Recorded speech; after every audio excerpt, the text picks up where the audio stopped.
this session, I'm going to talk about the DNA of positive leadership. First, I'll talk about what is leadership, and then drill down to look at what are the components of leadership, what makes leadership, and therefore the DNA of leadership.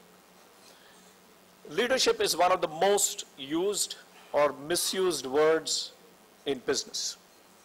And I Googled the word leadership just to see what comes up. And there were 441 million records. 441 million records. So that's the kind of knowledge, that's the kind of information that's available on leadership. And leadership has been an area of immense interest from times immemorial, both in societies and in business. And if you go back to not too distant past, to the recent past, we've had great positive leaders like Gandhi, Churchill, Nelson Mandela, Martin Luther King, and so on. And there have been great negative leaders, if I can call them that, like Hitler, Mussolini, Stalin, so on. And there have been great business leaders. Alfred Sloan, Watson, who founded IBM, Jack Welch,